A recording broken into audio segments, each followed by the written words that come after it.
So, here's something worth thinking about as you settle in tonight. Right now, somewhere in the world, a steel wheel is rolling along a steel rail. It's been doing that, more or less continuously, for about 200 years. Somewhere in China, a freight train is hauling coal through a mountain pass. Somewhere in Switzerland, a passenger express is gliding between tunnels at 150 miles an hour. Somewhere in India, a commuter train is packed so full that people are standing in the doorways, holding on, swaying gently with the rhythm of the track. And somewhere in an American rail yard, a locomotive is idling in the dark, waiting for a signal to change, its headlight cutting a pale cone through the night air. All of those trains, every single one, are descendants of the same basic idea, an idea that someone had to think of for the first time. And the story of how that happened, how we got from there to here, is one of the great stories of human civilization. It's a story about steam and iron and coal, about fortunes made and lost, about engineers who risked everything on ideas that most people thought were insane. And it starts, as a lot of good stories do, in a place you might not expect. Let's go back. Way back. Before steam engines, before iron rails, before anyone had even imagined a locomotive. Let's go to the mines. If you were living in Europe in the 1500s or 1600s, and you needed to move something heavy, really heavy, like a cartload of ore or stone, you had a problem. Roads were terrible. I mean genuinely awful. Mud in the winter, dust in the summer, ruts so deep they could snap an axle. Moving heavy loads overland was slow, expensive, and brutal on the horses doing the pulling. But people noticed something. If you laid down wooden planks in a line, like a track, and ran your cartwheels along those planks, everything got easier. The friction dropped. The horses could pull more. The wheels didn't sink into the mud. It seems so simple, right? But that insight, that a wheel rolling on a smooth, dedicated surface is fundamentally different from a wheel rolling on open ground, that's the seed of everything that follows. The earliest versions of this showed up in German and Central European mines, probably in the late 1400s or early 1500s. They were called wagonways. Imagine a dark mine tunnel, and along the floor there are two parallel wooden beams and a small cart with flanged wheels with a little lip on the inside edge to keep them from slipping off, rolls along those beams, loaded with ore. A miner pushes it, or maybe a mule pulls it. That's it. That's the ancestor of every train you've ever seen, a guided vehicle on a fixed track. No engine, no schedule, no station. Just a cart, a track, and the basic physics of reduced rolling resistance. And here's what's clever about it, if you think about it for a second. The track does two things at once. It gives you a smooth, hard surface, which cuts friction, but it also steers for you. The vehicle can only go where the track goes. You don't need a driver making constant steering decisions. You don't need a wide road. You just need two narrow rails and a path. That combination, low friction plus guided movement, is the entire foundation of rail transport. Everything else, all the speed and power and complexity that comes later, is built on top of those two principles. Now, these early wagonways spread. By the 1600s, you start seeing them in English coal mines, particularly in the northeast of England, around Newcastle and Durham. Coal was becoming a big deal. London was growing, people needed fuel, and the coal fields of northeast England were the main source. But the mines were often a few miles from the nearest river or port, and getting the coal from the pithead to the water was a constant headache. So they built wagonways, wooden rails running from the mines down to the River Tyne or the River Ware, where the coal could be loaded onto boats, Horses pulled the wagons. Gravity helped on the downhill stretches. It was crude, but it worked. And it worked well enough that by the late 1600s, there were dozens of these wagonways crisscrossing the coal fields. Think about what that means. Before anyone had built a steam engine, before the Industrial Revolution had properly begun, there was already a network of tracked transport in northern England. The concept of the railway already existed. What was missing was the power source. Now, the wooden rails wore out. They splintered, they rotted, they got crushed under heavy loads. So people started experimenting with reinforcement. First, they nailed thin strips of iron onto the top of the wooden rails. Then, gradually, they started making rails entirely out of iron.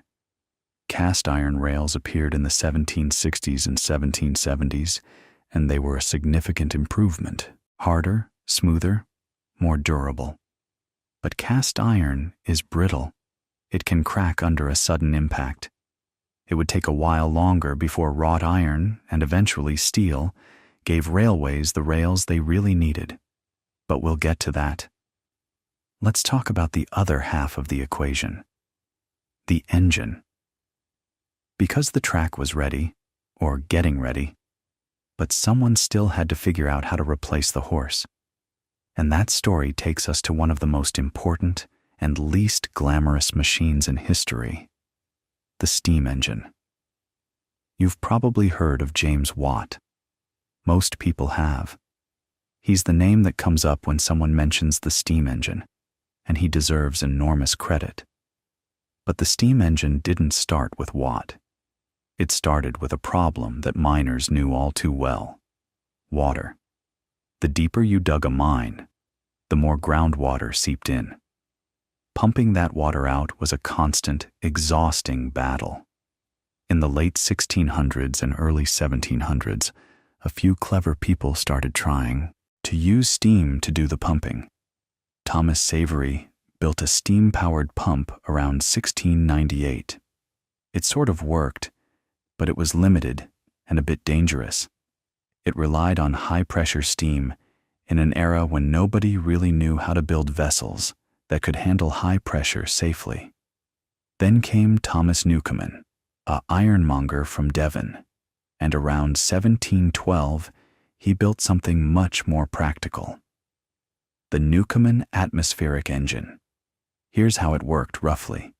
You had a large cylinder with a piston inside. Steam from a boiler filled the cylinder, pushing the piston up. Then cold water was sprayed into the cylinder, which condensed the steam, creating a partial vacuum. Atmospheric pressure, just the weight of the air above, pushed the piston back down. That downward stroke was connected by a big rocking beam to a pump rod that went down into the mine. Up, down, up, down. Each stroke pumped a slug of water out of the mine. It was slow. It was inefficient. It burned enormous amounts of coal. But it worked, and it worked reliably. And for the coal mines, the fuel was right there. You were literally sitting on top of it. So Newcomen engines spread across the mining regions of Britain. By the middle of the 1700s, there were hundreds of them, chugging away, rocking back and forth, pumping water out of mines. They were stationary engines, though, big, heavy, bolted to the ground. Nobody was putting one of those on wheels. Not yet. Then James Watt enters the picture. Watt was an instrument maker at the University of Glasgow, and around 1763 or 64, he was asked to repair a model Newcomen engine. As he worked on it, he realized something that had been bothering engineers for decades. The Newcomen engine was wasting a tremendous amount of energy. Every cycle, you heated the cylinder with steam, then cooled it with water to create the vacuum, then heated it again. All that heating and cooling of the cylinder itself was pure waste. Watt's breakthrough was the separate condenser. Instead of condensing the steam inside the main cylinder, He piped it into a separate vessel for condensation. That way, the main cylinder could stay hot all the time. It sounds like a small change, but it roughly tripled the fuel efficiency of the engine. That's huge. That's the difference between a machine that only makes economic sense when you're sitting on top of a coal mine and a machine that makes sense almost anywhere. Watt patented his improved engine in 1769 and spent the next couple of decades, in partnership with the businessman Matthew Boulton, refining and selling steam engines. Boulton and Watt engines became the power source of the Industrial Revolution, driving pumps, bellows, hammers, and eventually, with further modifications, rotary machinery like looms and mills. But here's the thing about Watt, and this matters for the story of trains. Watt was deeply, almost pathologically, cautious about high-pressure steam. His engines operated at very low pressures, barely above atmospheric. He believed, with some justification, that high-pressure boilers were dangerous. They could explode, and in that era, they sometimes did. He actively discouraged and even legally opposed other engineers who wanted to experiment with higher pressures. And yet, high pressure was exactly what you needed if you wanted to make a steam engine small enough and powerful enough to move itself. A low-pressure engine like Watt's needed a separate condenser, a large cylinder, and a lot of space. A high-pressure engine could be much more compact because the steam itself was doing the pushing, rather than relying on atmospheric pressure to do the work. The higher the pressure, the more force per square inch, the smaller the cylinder could be for the same power output. So the person who really set the stage for the locomotive wasn't Watt. It was a man named Richard Trevithick, and he's one of those figures in history who deserves far more fame than he's gotten. Trevithick was Cornish, from Cornwall, in the far southwest of England, which was mining country, tin and copper mostly. He grew up around Newcomen and Watt engines. His father was a mine captain.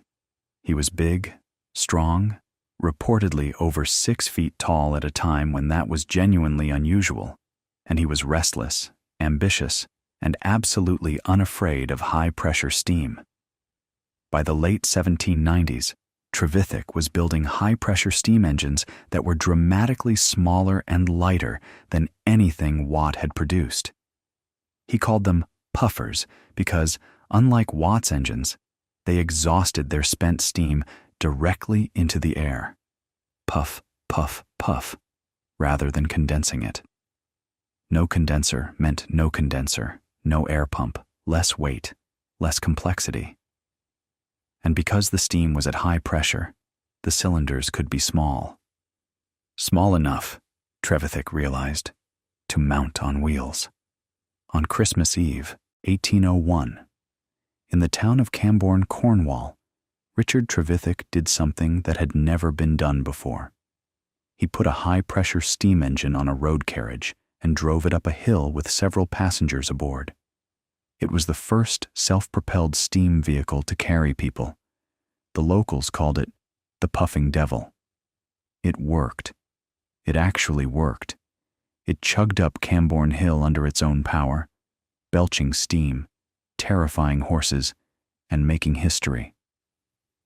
A few days later, Trevithick and some friends left it unattended in a shed while they went to a pub to celebrate, and the boiler ran dry and the machine caught fire and burned the shed down, which is honestly a very on-brand beginning for the age of steam locomotion. But Trevithick wasn't done. He was just getting started. He knew the road carriage was a proof of concept, but roads were rough and uneven, and the machine struggled with traction and steering. Rails, though. Rails were smooth. Rails were guided. Rails already existed in the mines and coal fields. What if you put a steam engine on rails? In February of 1804, at the Penydarren Iron Works in South Wales, Trevithick's latest locomotive hauled 10 tons of iron and about 70 men along a tramway for just under 10 miles. It took a few hours. The speed was maybe 5 miles an hour, but it moved under its own power, on rails, pulling a real load. That was the first railway journey by a steam locomotive in history. February 21st, 1804. Remember that date. It's one of those quiet turning points that changes everything that comes after. Now, there was a problem. The locomotive was too heavy for the cast iron rails. It kept breaking them. The tramway owners decided the engine was more trouble than it was worth and went back to horses. Trevithick built a few more locomotives over the next several years, including one he ran on a circular demonstration track in London in 1808, charging a shilling for a ride.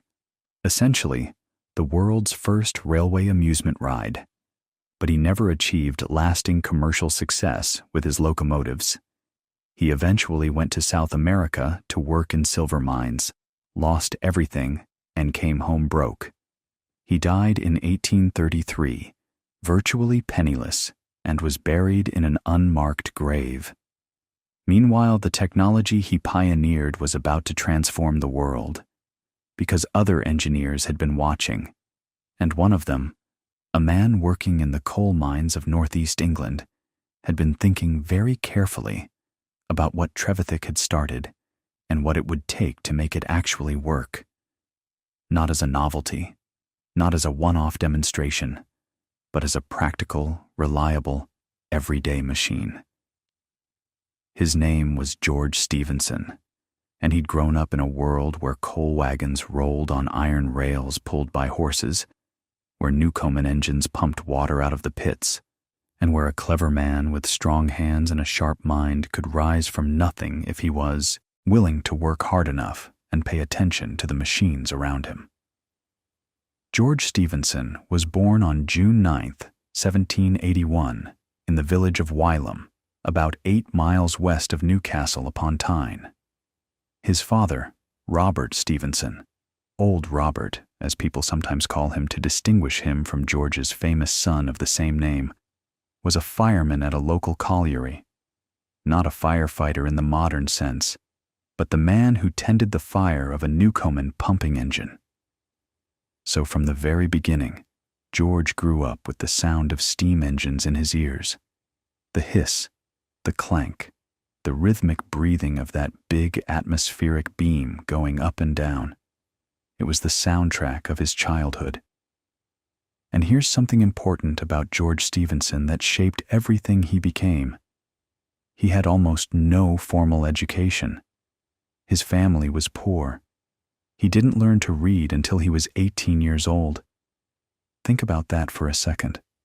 18. Most of the engineers we talk about in history, Watt, Trevithick, Brunel, they had at least some schooling, some access to books and ideas. Stephenson had none of that. What he had was an extraordinary mechanical intuition. He could look at a machine and understand how it worked, see where it was weak, figure out how to make it better. He taught himself by taking things apart and putting them back together. He worked his way up from picking stones out of coal as a boy, to driving horses at the pit, to eventually becoming an engine wright. The person responsible for maintaining and repairing the colliery's steam engines. By the time he was in his early 30s, Stephenson had a reputation around the northeast coal fields as the man you called when your engine was broken and nobody else could fix it. He was practical, stubborn, endlessly curious, and he had enormous confidence in his own abilities. Some people found that confidence arrogant, but it was backed up by results. Now Stephenson had been watching the various attempts to build steam locomotives with great interest. He knew about Trevithick's work. He knew about other experiments too. There were several engineers in the Northeast trying to get locomotives to work on colliery railways in the years after Trevithick's Pennydarren demonstration. A man named John Blenkinsop built a locomotive in 1812 that ran on a rack and pinion system at a colliery near Leeds, and it actually worked commercially for years. William Headley and his team at Wylam Colliery, that's the very village where Stephenson was born, built the famous Puffing Billy around 1813 or 14, which proved that a smooth-wheeled locomotive could grip smooth rails through friction alone without needing a rack. That was a big deal, because a lot of people at the time genuinely believed that smooth iron wheels on smooth iron rails would just spin uselessly, like trying to drive on ice. Puffing Billy showed that wasn't true as long as you distributed the weight properly. Stephenson absorbed all of this. He was paying attention to what worked and what didn't, and in 1814, he built his first locomotive, called Blucher, at Killingworth Colliery, where he worked. It could haul 30 tons of coal up a slight gradient at about 4 miles an hour. Now, 4 miles an hour doesn't sound impressive. A person walks that fast. But here's the thing. It was doing the work of several horses. It didn't need to rest, and it could keep going as long as you fed it coal and water. Stephenson immediately saw the potential, and more importantly, he saw the problems he needed to solve. The Blucher was rough. It was noisy, it was unreliable, and it was hard on the track. But Stephenson didn't walk away from it the way Trevithick had essentially been forced to walk away from his designs. Stephenson kept iterating. He kept tinkering. Over the next several years, he built locomotive after locomotive at Killingworth, each one a little better than the last. He improved the boiler design. He worked on the coupling between the wheels to get smoother power delivery, and he made a crucial innovation. He figured out that you could route the exhaust steam from the cylinders up through the chimney, and the blast of that steam going up the stack would draw more air through the fire, making it burn hotter, which generated more steam, which made the engine more powerful. It's a beautiful feedback loop. The engine essentially uses its own waste to make itself stronger.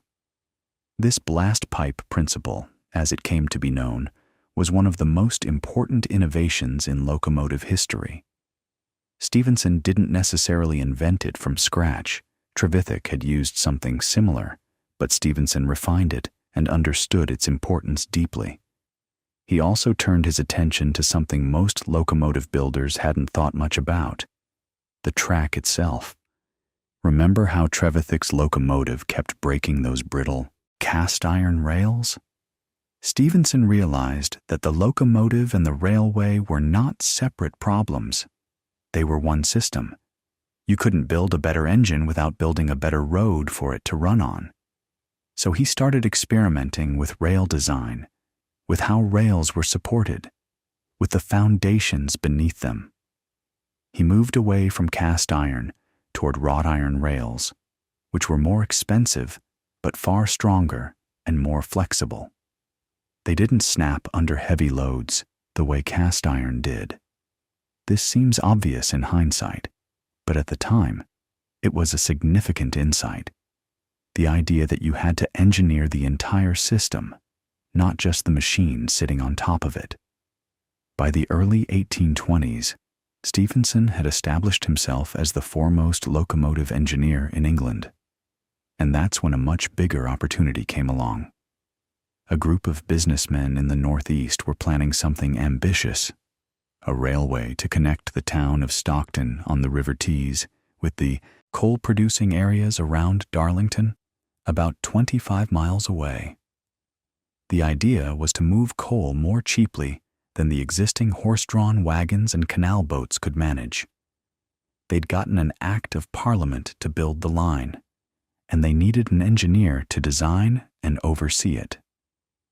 George Stephenson got the job. The Stockton and Darlington Railway opened on September 27, 1825.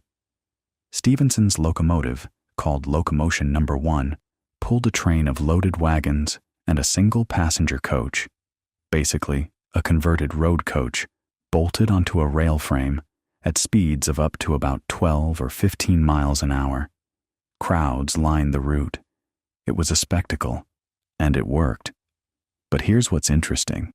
The Stockton and Darlington wasn't purely a steam railway, not in the way we think of railways today. Locomotives were used mainly for hauling coal. For passenger service, the railway mostly used horse-drawn coaches on the same tracks. And there were even sections where stationary engines pulled the wagons up steep inclines using ropes and cables. It was a hybrid system, a transitional technology. Still, it proved something vital, that a public railway, open to paying customers and carrying both goods and people, was commercially viable. Money could be made from this, and that got a lot of people very interested very quickly. The real revolution, the moment when railways went from being a promising regional experiment to a force that would reshape civilization, came with the next project. And this one was bigger, bolder, and far more controversial. A group of merchants and industrialists in Liverpool and Manchester, the two great powerhouses of England's industrial economy, wanted a railway connecting their cities. Liverpool was the port, the gateway to the Atlantic trade. Manchester was the factory, the beating heart of the cotton industry. The 30-odd miles between them were served by canals and turnpike roads, but both were slow, expensive, and often congested. A railway could move goods faster and cheaper. The potential profits were enormous. George Stephenson was appointed chief engineer for the Liverpool and Manchester Railway, and from the start, it was a fight. Canal owners opposed it because it threatened their business. Landowners opposed it because the route would cross their property. Some people genuinely believed that traveling at the speeds proposed, 20 or even 30 miles an hour, would be physically dangerous to the human body. There were claims that the speed would make it impossible to breathe, that cows near the tracks would stop giving milk, that sparks from the engines would set the countryside on fire. It sounds absurd now, but these were real concerns expressed by real people in parliamentary hearings. Stephenson had to battle through all of that. He also had to solve genuine engineering challenges that were unlike anything anyone had tackled before. The route crossed a vast peat bog called Chat Moss, a miles-wide expanse of waterlogged ground so soft that a person could sink into it up to their waist. Critics said it was impossible to build a railway across it. Stephenson's solution was essentially to float the railway on top of the bog. He had his workers lay down enormous quantities of brushwood and heather in layers, creating a kind of raft of vegetation, and then built the track bed on top of that. It took months. It consumed staggering amounts of material. But it worked. The line across Chat Moss is still in use today, nearly 200 years later. That's engineering. Now, even as the line was being built, there was a fierce debate about what should actually pull the trains. Not everyone was convinced that locomotives were the answer. Some of the railway's directors favored using stationary engines spaced along the route, pulling the trains with cables, a system that was already proven in collieries. It was reliable. It was understood. Locomotives, by contrast, were still seen by many as temperamental, unreliable, and possibly dangerous. So the directors decided to hold a competition. They would invite engineers to bring their best locomotives to a stretch of completed track at Rainhill, just outside Liverpool, and put them through a series of rigorous trials. Whichever engine performed best would win the contract to supply locomotives for the entire railway. The Rainhill Trials, October 1829. This is one of those moments in engineering history that feels almost like a sporting event, a dramatic public contest with real stakes and real consequences. 5 locomotives entered. and the story of what happened there, the machines that showed up, the ones that broke down, and the one that changed everything. Well, let's get into it. The 5 machines that showed up at Rainhill were about as different from each other as you can imagine. This wasn't like a modern engineering competition, where everyone's working from the same basic template and the differences are in the margins. In 1829, there was no consensus on what a locomotive should even look like, how it should work, what its basic architecture should be. Each of these machines represented a different bet about the future of mechanical traction, and watching them line up on that stretch of track must have felt a little like watching 5 completely different species compete for the same ecological niche. The rules were strict. Each locomotive had to haul a load 3 times its own weight back and forth along a 1.5-mile course at an average speed of at least 10 miles per hour for a total distance equivalent to a round trip between Liverpool and Manchester, about 60 miles. They had to do this without breaking down. They had to consume a reasonable amount of fuel, and they had to demonstrate that they could do this day after day reliably as a practical working machine. The prize was £500, which was real money, but the true prize was the contract. Whoever won at Rainhill would define what railways looked like for a generation. So let's meet the contestants. There was the cycloped, which was, and I love this, basically a horse on a treadmill mounted on a platform with wheels. The horse walked on a moving floor, and its motion drove the wheels through a set of gears. It was, in the most literal sense, still horsepower, just dressed up in mechanical clothing. It didn't last long. The horse put its foot through the platform floor almost immediately, and that was the end of the cycloped. There was the Perseverance, built by a man named Timothy Burstall, which had been damaged in transit to the trials and never really got up to speed. It managed about 6 miles per hour, well below the minimum, and was withdrawn. There was the Sans Pareil, built by Timothy Hackworth, who was actually the resident engineer of the Stockton and Darlington Railway. Hackworth was a serious engineer, and the Sans Pareil was a serious machine. It was powerful, it was fast, but it was heavy, and it had a flaw. One of its cylinders had been cast by the Stephensons' own foundry, and whether by accident or something less innocent, it was slightly defective. The Sans Pareil consumed far too much fuel, and one of its boiler feed pumps failed during the trials. It put in a brave showing but couldn't complete the full course within the rules. And then there was the Novelty, built by John Braithwaite and the Swedish engineer John Ericsson, the same Ericsson who would later design the ironclad warship Monitor during the American Civil War, decades later. The Novelty was the crowd favorite. It was light, it was elegant, it was fast.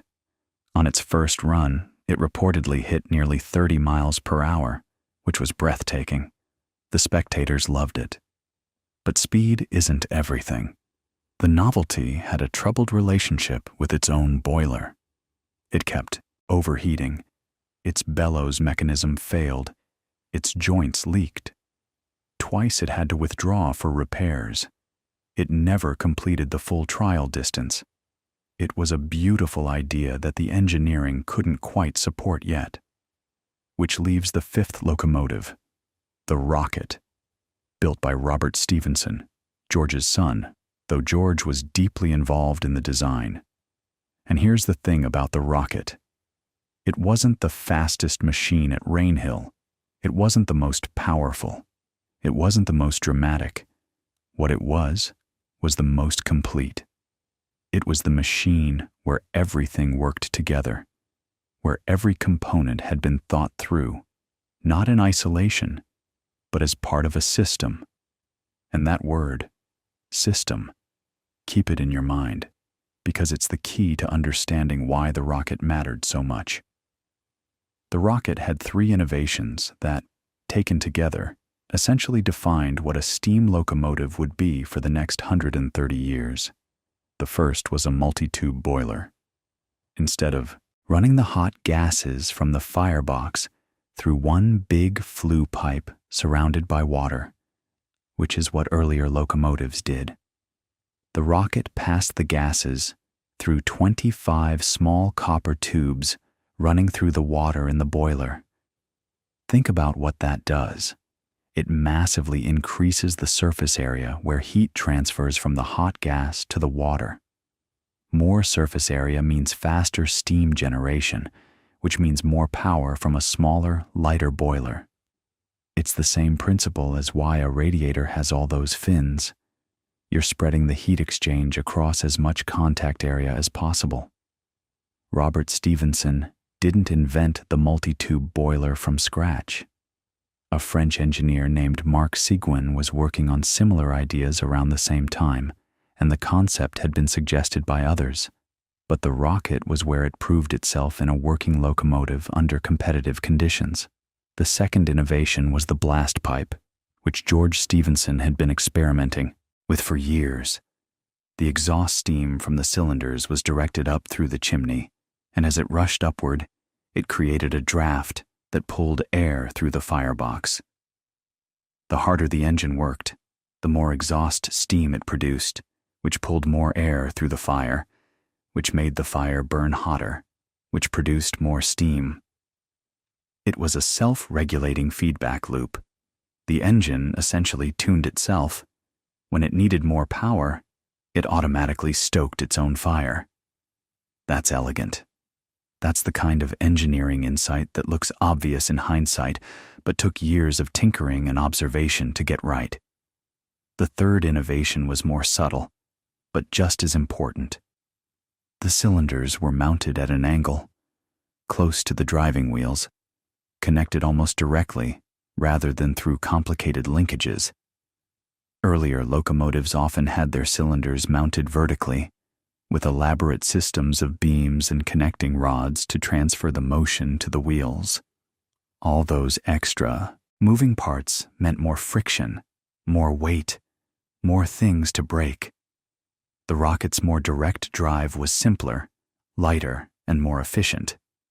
Put all three together, the multi-tube boiler generating steam quickly, the blast pipe creating a self-regulating draft, and the direct drive reducing mechanical losses, and you had a machine that was reliable, reasonably fast, fuel efficient, and crucially, could sustain its performance over a long distance. During the trials, the rocket ran back and forth along that course for hours, pulling its loaded coaches at an average of 12 miles per hour, well above the minimum, and reaching speeds of nearly 30 miles per hour when running light. It completed every test. It didn't break down. It just worked. The rocket won. And when it won, it didn't just win a contract. It settled the argument. Locomotives, not stationary engines, not horses, would power the railways. The Liverpool and Manchester Railway opened on September the 15th, 1830, and it was the first railway in the world to rely entirely on steam locomotive power for both passenger and freight service, to operate on a fixed timetable, and to carry the general public as its primary business. It was, in every meaningful sense, the first modern railway. Now, the opening day itself was an enormous public event. The Duke of Wellington was there, who was the Prime Minister at the time, along with hundreds of dignitaries and thousands of spectators. And it was also the day of the first railway passenger fatality. William Huskisson, a member of Parliament and a prominent supporter of the railway, stepped onto the track during a stop at Parkside Station, apparently to approach the Duke of Wellington's carriage. He didn't notice the rocket approaching on the adjacent track. He was struck, and his leg was terribly injured, crushed, really.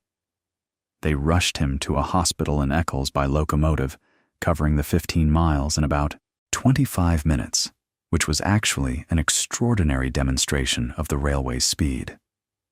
But Huskisson died that evening. He was 60 years old.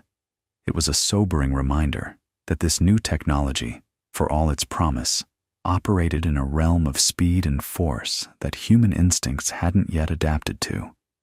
People in 1830 simply didn't have experience with objects moving at 30 miles per hour.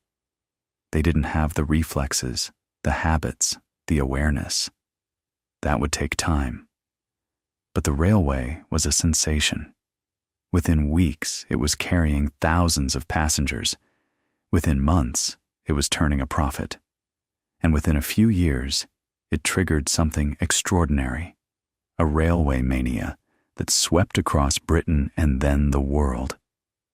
The success of the Liverpool and Manchester line proved that railways weren't just useful for hauling coal from mines. They were a new form of transportation, a new way of connecting cities, a new kind of business, and everybody wanted in.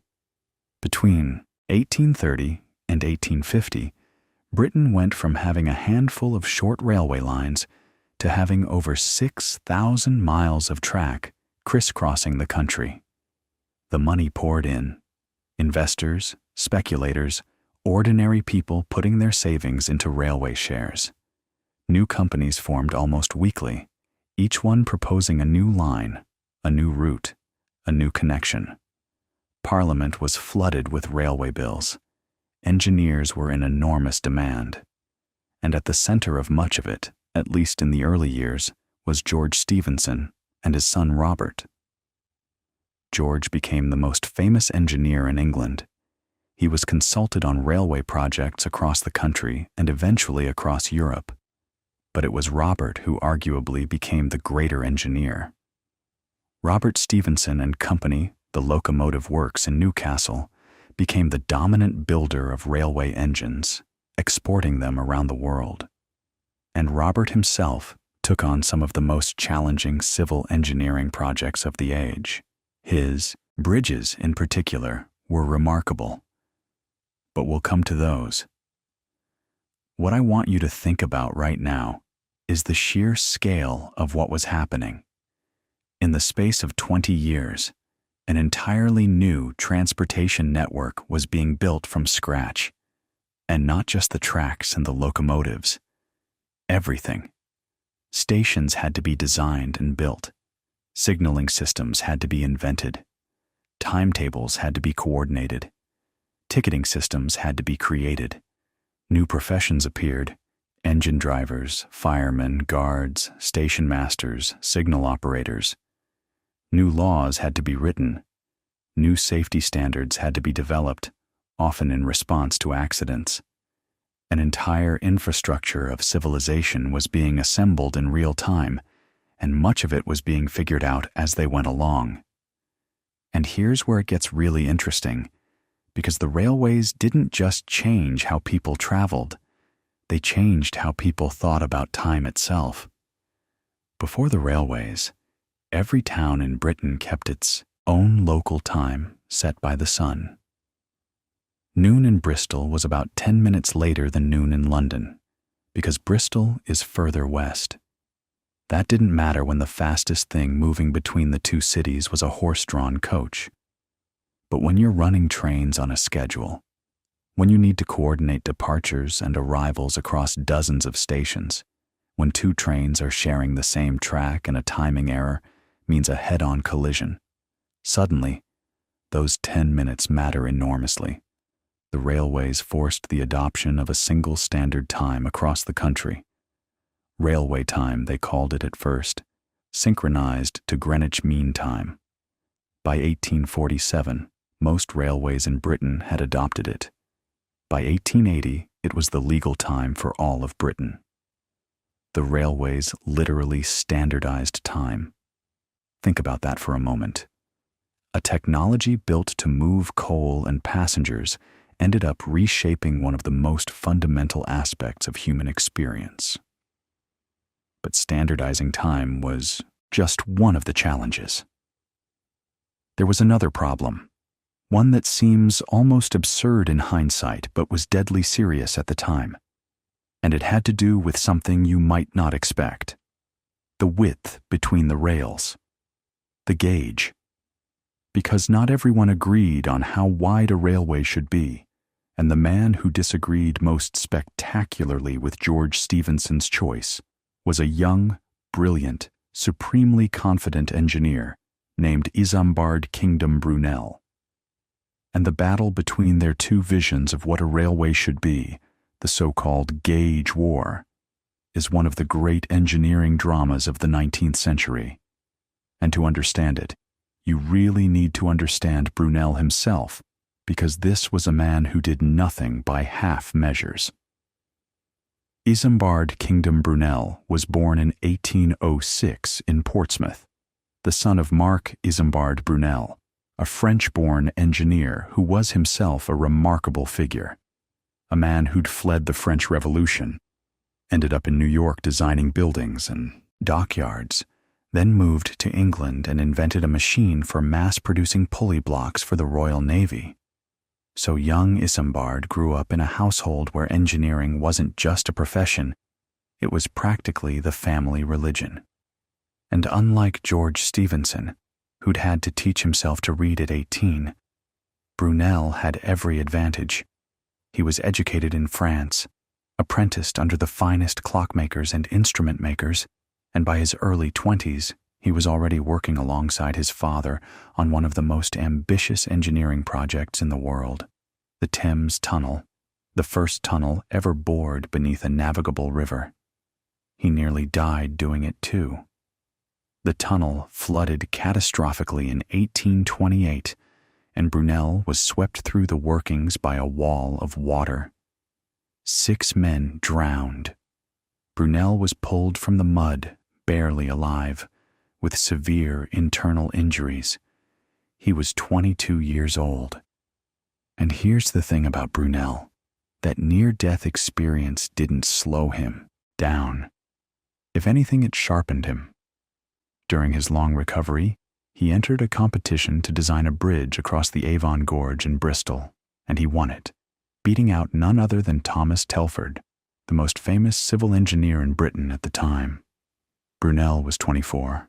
He was brilliant, he was ambitious, and he had an almost reckless confidence in his own judgment, which brings us to the railways. In 1833, just 3 years after the Liverpool and Manchester opened, the directors of a proposed railway between London and Bristol were looking for an engineer. Brunel, still only 27, talked his way into the job. And when he surveyed the route for the Great Western Railway, he didn't just plan a railway. He planned what he believed would be the finest railway in the world. He chose gentle gradients, sweeping curves, and a route so carefully engineered that the track between London and Bristol barely rises and falls at all, a remarkable achievement, given the hilly terrain of southern England. He designed magnificent stations, including the soaring train shed at Paddington. He built bridges and tunnels that were engineering marvels in their own right, including the Box Tunnel near Bath, which at nearly 2 miles long was the longest railway tunnel in the world when it was completed in 1841. But the decision that would define his railway legacy and spark a national controversy was his choice of gauge. George Stephenson had built his railways with the rails 4 feet 8.5 inches apart. That measurement, as we talked about earlier, was essentially inherited from the colliery tramways of northeast England, which themselves probably derived from the width of horse-drawn carts. Stephenson didn't choose it through careful optimization. It was simply what he knew, what he'd grown up with, and it worked well enough. By the time the Liverpool and Manchester opened, 4 feet 8.5 inches was becoming the default, and most new railways in Britain were adopting it. Brunel looked at that number and thought it was ridiculous, and honestly, from a pure engineering standpoint, he had a point. Think about it this way: the gauge, the distance between the rails, determines how wide your trains can be, which determines how much space you have inside them for passengers and freight. It also affects stability. A wider gauge means a lower center of gravity relative to the track width, which means the train is less likely to sway or tip, especially at speed. Brunel wanted to build a railway that could run faster, smoother, and carry more than anything Stephenson had built, and he concluded that the way to do that was to go wider, much wider. He chose a gauge of 7 feet and a quarter inch. That's nearly twice the width of Stephenson's standard. Now, you might be thinking, well, if wider is better, why didn't everyone do it? And that's the crux of the problem, because engineering doesn't exist in a vacuum. It exists in a world of economics, politics, and compatibility. Brunel's broad gauge was, by most technical measures, genuinely superior for the things he cared about. His Great Western Railway trains were faster, smoother, and more comfortable than anything running on standard gauge. The broad gauge allowed for larger boilers, bigger driving wheels, and more stable running at high speed. Daniel Gooch, Brunel's locomotive superintendent, designed engines for the broad gauge that were among the finest in the world. The Iron Duke class locomotives, introduced in 1847, could sustain speeds that standard gauge engines wouldn't match for decades. But here's the kicker. Every mile of broad gauge track that Brunel built was a mile that couldn't connect to the rest of the growing British railway network. And by the 1840s, that network was expanding explosively. Remember, this was the era of railway mania. Hundreds of companies were building thousands of miles of track, and the vast majority of them were using Stephenson's 4 feet 8.5 inches. When a broad gauge line met a standard gauge line, which happened more and more frequently as the network grew, everything had to stop. Passengers had to get off one train, walk across a platform, and board another. Freight had to be unloaded from broad gauge wagons and reloaded onto standard gauge ones. At Gloucester, where the two gauges met, the chaos became legendary. Livestock had to be herded from one set of wagons to another. Perishable goods spoiled during the transfer. The delays were maddening and expensive. The situation got so bad that in 1845, Parliament appointed a royal commission, the Gauge Commission, to settle the matter once and for all. They ran comparative trials. Broad gauge locomotives were faster, no question. A Gooch engine on the Great Western hauled an 80-ton load at 60 miles per hour, while the best standard gauge engine managed about 48. The technical evidence favored Brunel. But the commissioners looked at the practical reality. There were already nearly 2,000 miles of standard gauge track in Britain, and only 274 miles of broad gauge. And they made the only sensible decision. In 1846, Parliament passed the Gauge Act, which declared 4 feet 8.5 inches the standard gauge for all new railways in Britain. Existing broad gauge lines could continue operating, but the writing was on the wall. Brunel kept building and improving his broad gauge for years afterward, stubborn to the end. The last broad gauge train on the Great Western Railway ran on the 20th of May, 1892, more than 40 years after the Gauge Act. Workers converted the remaining broad gauge track to standard gauge in a single weekend.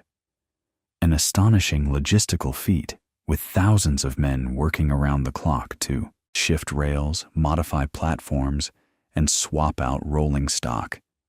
And just like that, Brunel's vision was gone. It's a bittersweet story, really. Brunel was right about the engineering. A wider gauge is, in many ways, better for speed and stability and capacity. But Stephenson was right about something more fundamental. That the value of a railway network depends on its connectivity, on the ability of any train to run on any track. Standardization beats optimization. That's a lesson that echoes through engineering history, from railway gauges to electrical outlets to USB connectors. Sometimes the best technical solution loses to the one that plays nicely with everything else. And this same tension played out all over the world as railways spread beyond Britain. Different countries, different engineers, different gauges. Russia built its railways at 5 feet, partly for strategic reasons. A wider gauge meant that invading armies couldn't simply run their trains across the border onto Russian tracks, which actually proved relevant in both world wars. Spain and Portugal chose 5 feet 5 and 2/3 inches.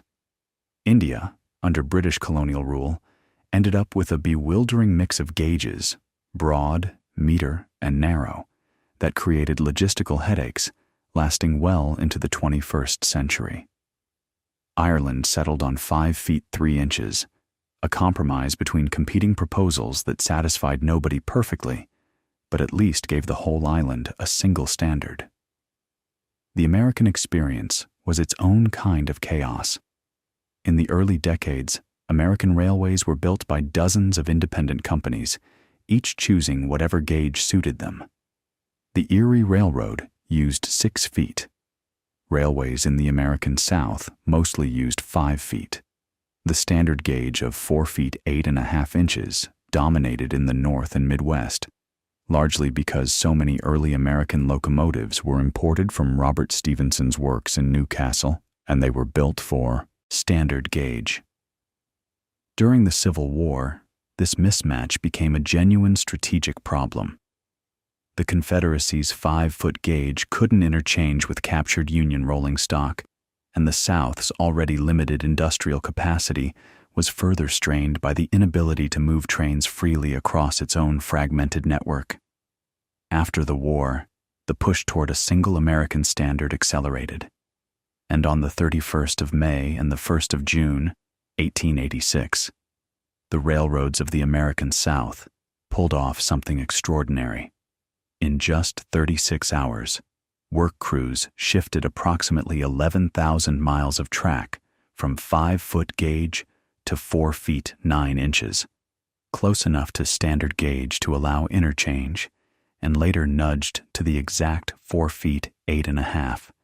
They did it by pre-spiking one rail to the new position, then on the appointed day, prying up the old rail and dropping the wheels of every locomotive and car to the new width. Thousands of men working in coordinated teams across thousands of miles in the heat of early summer. It remains one of the largest coordinated infrastructure changes in history. So by the late 1800s, something remarkable had happened. A measurement that originated in the coal mines of northern England, a width chosen not through careful calculation, but through the accumulated habit of generations of miners and wagonway builders, had become the dominant railway gauge across most of the world. 4 feet 8.5 inches. It's still the standard today, used by about 60% of the world's railways. Every time you ride a train in Britain, in most of Europe, in North America, in China, in Australia's standard gauge lines, you're riding on a dimension that traces back to the colliery tracks where George Stephenson learned his trade.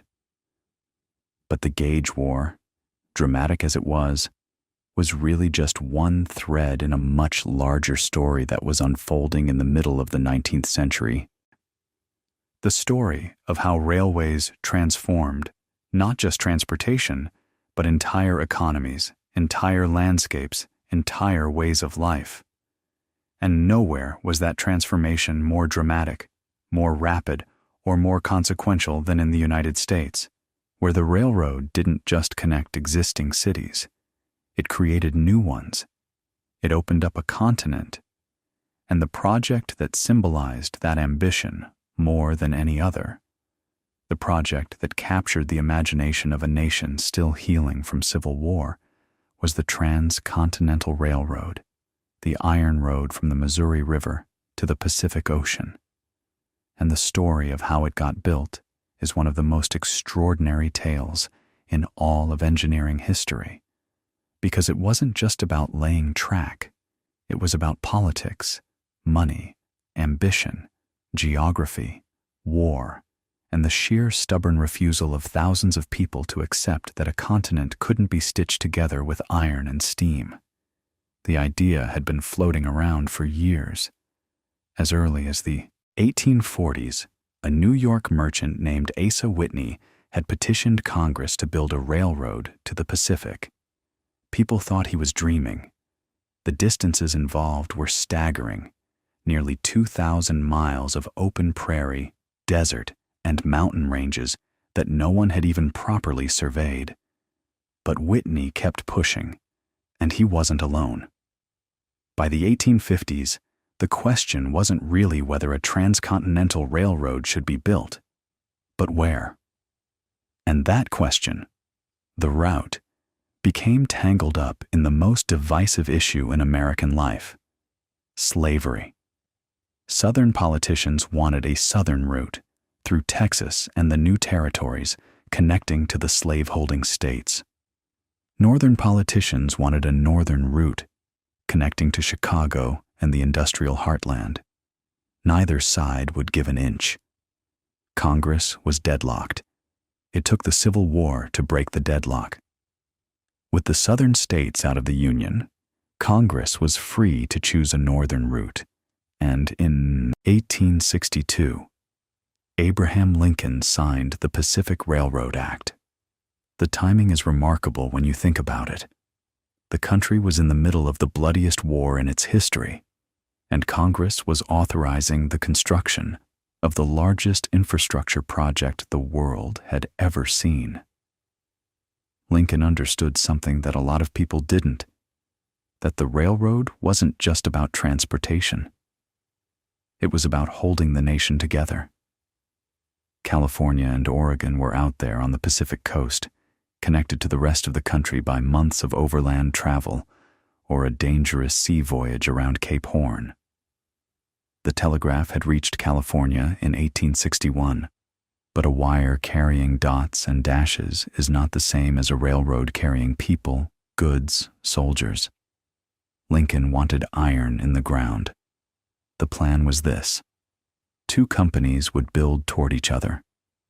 The Central Pacific Railroad would start in Sacramento, California, and build eastward over the Sierra Nevada mountains and across the Nevada desert. The Union Pacific Railroad would start in Omaha, Nebraska, on the Missouri River, and build westward across the Great Plains and through the Rockies. Where they met, they'd join their tracks, and the continent would be connected. The government sweetened the deal with enormous land grants, alternating sections of public land on either side of the track, stretching back for miles, and with government bonds for every mile of track laid. The more track you laid, the more money and land you got, which meant both companies had a powerful incentive to build as fast as possible, to grab as much of the route as they could, and that incentive shaped everything that followed.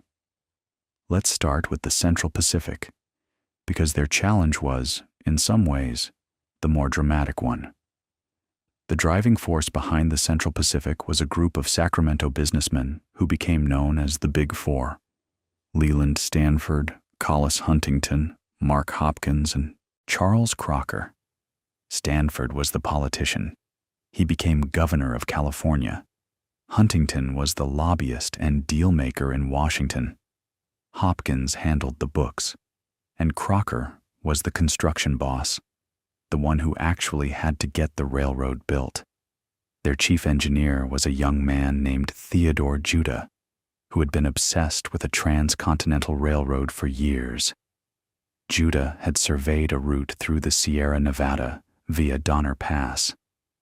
Yes, the same Donner Pass where the Donner Party had been trapped in the winter of 1846, and he'd convinced the Big Four to invest.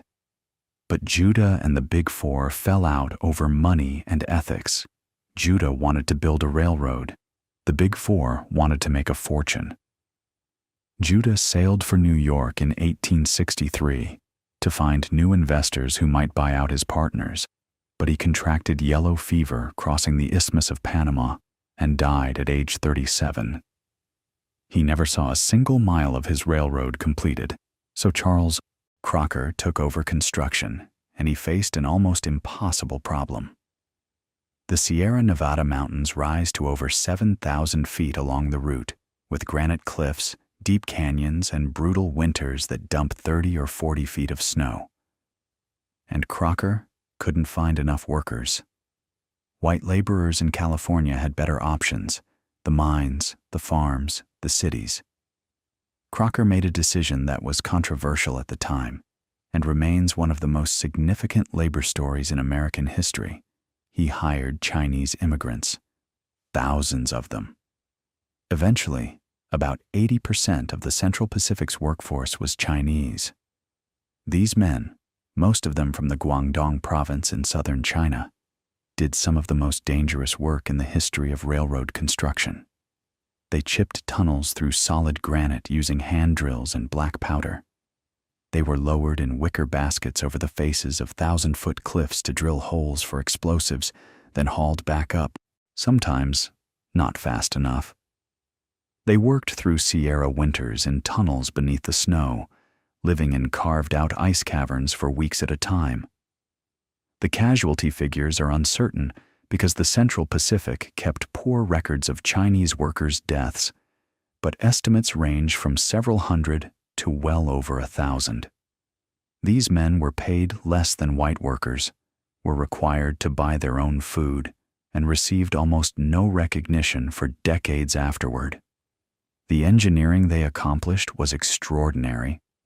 The Summit Tunnel alone, Tunnel Number 6, through the granite ridge near Donner Pass, was 1,659 feet long, and it took 15 months to complete, with crews working from both ends and from a central shaft, advancing sometimes as little as 8 inches a day through solid rock. Meanwhile, on the other side of the continent, the Union Pacific was racing westward across the plains. Their workforce was different, largely Irish immigrants, civil, war veterans from both sides, and formerly enslaved men. The terrain was flatter, but brought its own problems. The Great Plains offered almost no timber for ties or bridges, so wood had to be shipped in. Relations with Native American tribes, the Lakota, Cheyenne, Arapaho, and others, were often violent, as the railroad cut directly through treaty lands and disrupted the buffalo herds that were central to Plains Indian life. The railroad was, in a very real sense, an instrument of conquest, and the human cost of that is something worth sitting with for a moment. The engineering challenges of the Union Pacific were less about mountains and more about logistics, moving materials across hundreds of miles of empty territory, building temporary towns that moved with the railhead, keeping thousands of workers fed and supplied in the middle of nowhere. The chief engineer of the Union Pacific was Grenville Dodge, a Civil War general who had built and repaired railroads during the war and understood military-style logistics. Under Dodge, the Union Pacific became a kind of mobile army, advancing westward at remarkable speed. On their best days, the track-laying crews could put down 4 or 5 miles of track. The process was almost mechanical in its efficiency. Supply trains brought rails and ties to the end of the line. Teams unloaded them onto horse-drawn carts that ran on the newly laid track. At the front, men dropped ties into place. Others laid the iron rails. Others hammered in the spikes. 10 spikes per rail, 400 rails per mile. It was choreographed, rhythmic, relentless. And behind the railhead came the rolling towns. Hell on wheels, they were called. Temporary settlements of tents and shacks full of saloons and gambling houses, and all the chaos that follows large groups of men doing hard labor far from home. As both companies built toward each other, the competition became almost absurd. Because the government paid by the mile and Because the Pacific Railroad Act didn't specify exactly where the two lines should meet. Both companies just kept building, right past each other. In the spring of 1869, Central Pacific and Union Pacific crews were actually grading parallel roadbeds within sight of each other in Utah, each trying to claim more miles. Congress finally had to step in and designate a meeting point, Promontory Summit, a windswept spot in northern Utah, about 50 miles west of Ogden.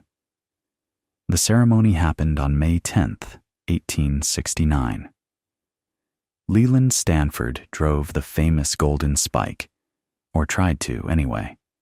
He swung and missed on the first try, which is one of those perfectly human details that history remembers. The telegraph operator sent the signal anyway, a single word, done, and cannons fired in cities across the country. In San Francisco, the celebration lasted for days. The continent was connected. You could now travel from New York to San Francisco in about a week, a journey that had previously taken months. Here's the thing about the Transcontinental Railroad that's easy to miss if you focus only on the ceremony and the Golden Spike. The engineering wasn't actually that revolutionary. The locomotives were essentially the same designs that had been running on Eastern railroads for years. The track was standard iron rail, not even steel yet, which was just beginning to come into use. The bridges were wooden trestles, many of them temporary, designed to be replaced later with more permanent structures. The tunnels were impressive, but used techniques that had been known for centuries. What was revolutionary was the scale, the logistics, the idea that you could coordinate the construction of nearly 2,000 miles of railroad across some of the most challenging terrain on the continent, in the middle of a war and its aftermath, using a workforce of tens of thousands, and actually finish it. That was the breakthrough. It was a project management achievement as much as an engineering one, and it changed everything. Within a decade, land along the railroad that had been worth almost nothing was supporting farms, ranches, towns, and cities. The journey that had taken months now took days.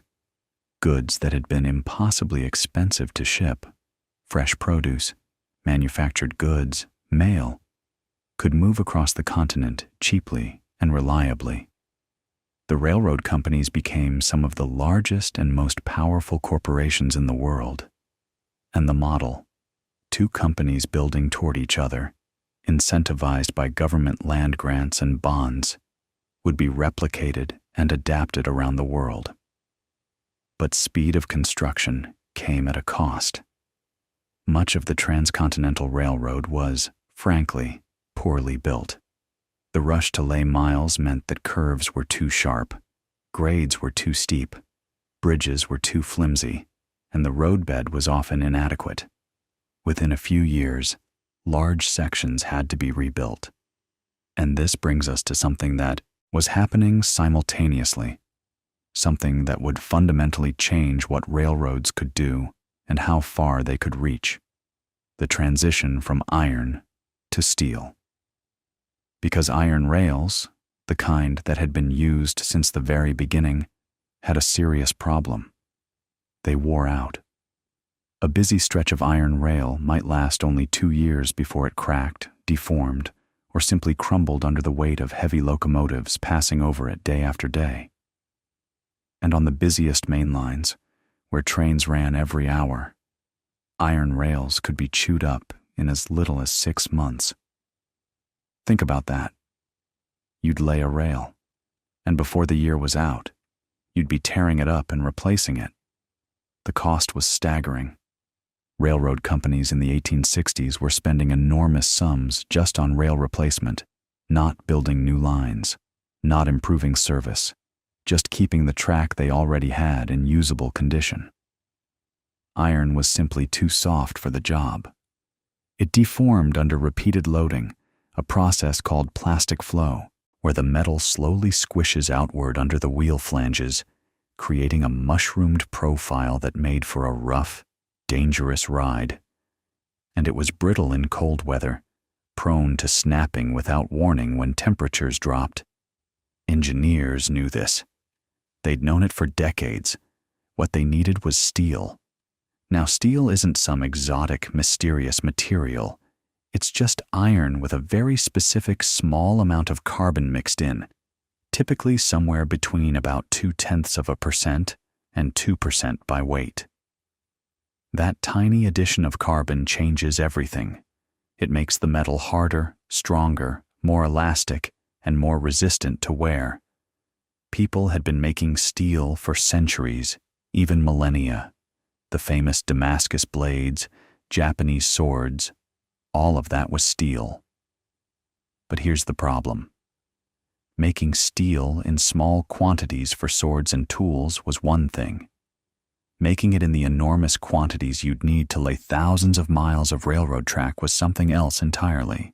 Before the 1850s, producing a single ton of steel was slow, expensive, and labor-intensive.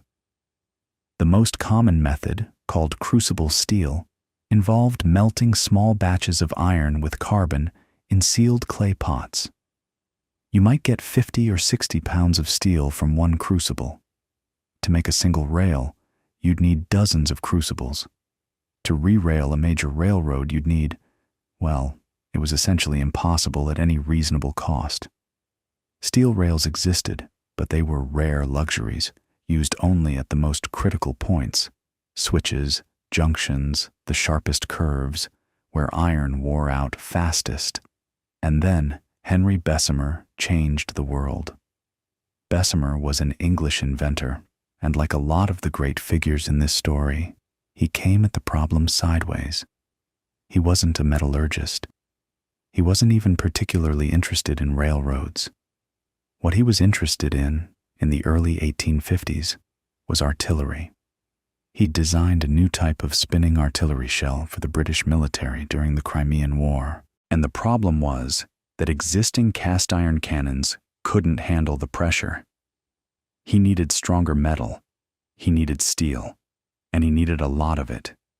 So he started experimenting, and in 1856, he announced a process that seemed almost too good to be true. The basic idea was beautifully simple. You take molten pig iron, that's the raw iron that comes out of a blast furnace full of excess carbon and impurities, and you blow air through it. That's it. You force cold air up through the molten metal. The oxygen in the air reacts with the carbon in the iron, burning it off as carbon dioxide. It also burns off silicon and manganese and other impurities. The reaction is violently exothermic, meaning it generates its own heat, so you don't even need to add fuel to keep the metal molten. The whole process, converting several tons of pig iron into steel, took about 20 minutes. 20 minutes. Crucible steel took hours or days for a fraction of the output.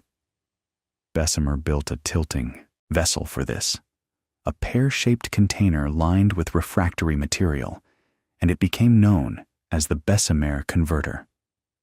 When it was operating, it was spectacular.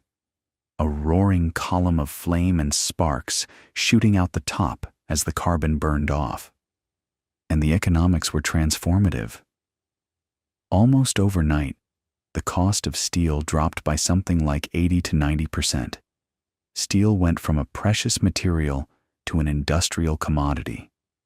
But here's where the story gets complicated, because Bessemer's process, as he first described it, didn't quite work. Or rather, it worked beautifully with certain types of iron ore and produced terrible results with others. The problem was phosphorus. Many European iron ores, and a lot of American ores too, contained phosphorus, and the Bessemer process couldn't remove it. Phosphorus in steel makes it brittle. It's called cold shortness, and rails made from phosphoric steel would snap in winter. Bessemer had done his initial experiments with a low-phosphorus Swedish iron, and he hadn't realized that the chemistry would fail with other ores. When steelmakers across England tried to replicate his results with local iron, they got unusable metal. There was a backlash. Bessemer's reputation took a serious hit. He ended up having to license his process for free to the companies he'd already sold it to, just to maintain any credibility. But the process did work. You just had to be careful about your raw materials. And in the United States, there happened to be enormous deposits of low phosphorus iron ore, particularly in the region around Lake Superior, the Marquette Range in Michigan, and later the even more massive Mesabi Range in Minnesota. American steelmakers, particularly a certain ambitious Scottish immigrant named Andrew Carnegie, seized on the Bessemer process and ran with it. Carnegie wasn't an engineer either. He was a businessman, a former telegraph operator and railroad executive who understood better than almost anyone how desperately the railroads needed cheap steel. He built his first Bessemer steel plant, the Edgar Thomson Steel Works, in Braddock, Pennsylvania, in 1875, and he named it after the president of the Pennsylvania Railroad, his most important potential customer. Smart move. Within a few years, Carnegie Steel was producing more steel than all of Great Britain, and the railroads consumed it voraciously. The first steel rails laid in the United States were installed experimentally at a few high-wear locations in the late 1860s. The results were dramatic. A steel rail lasted, on average, 10 to 15 times longer than an iron rail in the same service. Some early steel rails at heavy traffic locations lasted 18 years. The math was irresistible. Even though steel rails cost roughly twice as much as iron rails per ton, the vastly longer service life made them far cheaper over time. By the mid-1880s, virtually all new rail being laid in America was steel, and the railroads were systematically replacing their iron track as fast as they could. Now, the phosphorus problem did eventually get solved too, and that's worth mentioning because it opened up steelmaking to the rest of the world.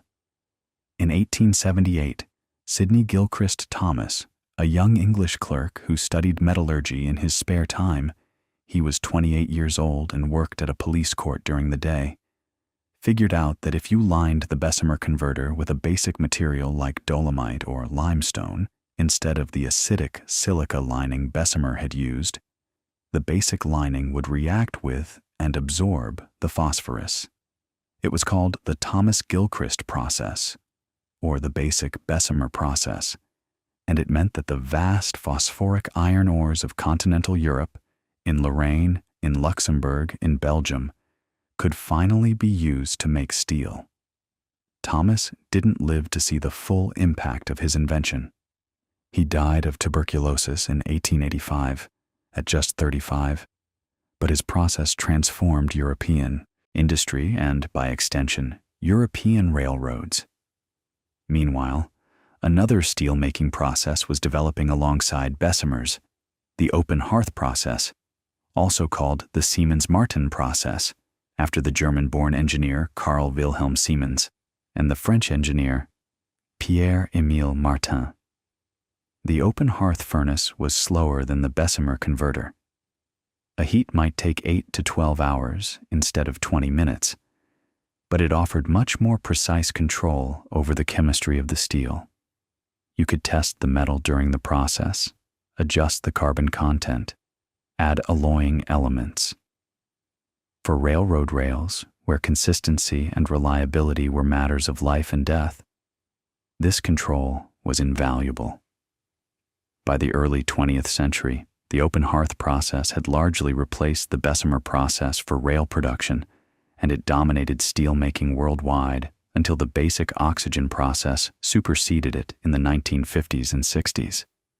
So steel rails solved the durability problem, but they also enabled something else: heavier, faster, more powerful trains. Because when your track can handle more weight without deforming, You can build bigger locomotives. You can load freight cars more heavily. You can run at higher speeds without the rail spreading or cracking. The transition to steel was one of those changes that cascaded through the entire system. Stronger rails meant you could use heavier rail profiles, which meant more stable track geometry, which meant smoother rides, which meant faster schedules, which meant railroads could compete more effectively with each other and with other forms of transportation. It's one of those cases where a materials breakthrough, just changing what the rails were made of, unlocked improvements in every other part of the system. And this is a good moment to zoom out and think about what railroads looked like by the end of the 19th century, because by that point, the world had been utterly transformed. In 1830, there were maybe 100 miles of public railroad on the planet. By 1900, there were something like 500,000 miles of track worldwide. The United States alone had over 190,000 miles. Russia had built the Trans-Siberian Railway, connecting Moscow to Vladivostok across nearly 6,000 miles, still the longest railway line in the world. India, under British colonial rule, had one of the most extensive rail networks on Earth, built partly for economic extraction and military control, but also creating connections that would shape the subcontinent's future in ways the builders never intended. Argentina, Canada, Australia, South Africa, railroads were everywhere, and they were the circulatory system of the industrial world. But the steam locomotive itself, the machine that had started it all, was reaching its limits. And the story of what came next, the shift to electric and diesel traction, is one of the most fascinating transitions in all of engineering history, because it wasn't just a simple upgrade. It was a fundamental rethinking of how a railroad works, what a locomotive is, and where the energy comes from. And it started, like so many things, with someone asking a question that seemed almost absurd at the time. Because in the 1870s, when steam was king and coal was cheap, and the railroad industry was the most powerful economic force on the planet, a German engineer named Werner von Siemens, yes, from the same Siemens family, built a tiny electric locomotive and ran it around a track at the Berlin Industrial Exhibition in 1879. It was barely more than a toy. It pulled a few passengers on a narrow-gauge demonstration track at maybe 4 miles an hour. People were amused. Some were intrigued. Almost nobody thought it was the future. It was a curiosity, a clever parlor trick by a man who was already famous for his work with telegraphs and dynamos. But Werner von Siemens wasn't playing around. He understood something that most railroad men hadn't even begun to consider: that the fundamental problem with a steam locomotive is that it has to carry its own power plant. Think about that. Every steam engine rolling down the tracks is hauling a boiler, a firebox, a tender full of coal, a tank full of water, hundreds of tons of equipment whose only job is to generate the mechanical energy that moves the wheels. What if you could separate the power generation from the vehicle? What if the locomotive didn't need to make its own power at all, but could just receive it from somewhere else? That's the idea that electric traction is built on, and it's such a clean, elegant concept that once you see it, you almost can't unsee it. You generate electricity at a power station, which can be as big and efficient as you want, burning coal or harnessing water or eventually splitting atoms. And you transmit that electricity through wires to the train, which converts it into motion using electric motors. The locomotive becomes simpler, lighter, more powerful, and far more efficient because a large stationary power plant converts fuel to energy much more effectively than a small mobile one bouncing along on rails. But here's the thing. Knowing the idea is elegant and actually making it work at scale are two very different problems. And the gap between Siemens's little demonstration in 1879 and the widespread electrification of major railroads took decades, because the engineering challenges were enormous. The first real electric railway for public use opened in 1881 in Lichterfelde, a suburb of Berlin, and it was Siemens again behind it. It ran about 1.5 miles, drew current from the running rails themselves, and carried passengers at a modest speed. It worked. It actually worked. And within a few years, electric streetcars and tramways started appearing in cities across Europe and America. Frank Sprague, an American engineer who'd briefly worked for Thomas Edison, built what's generally considered the first successful large-scale electric streetcar system in Richmond, Virginia, in 1888. Sprague solved a bunch of practical problems. How to mount the motors on the trucks so they could handle the jolting and swaying of the track.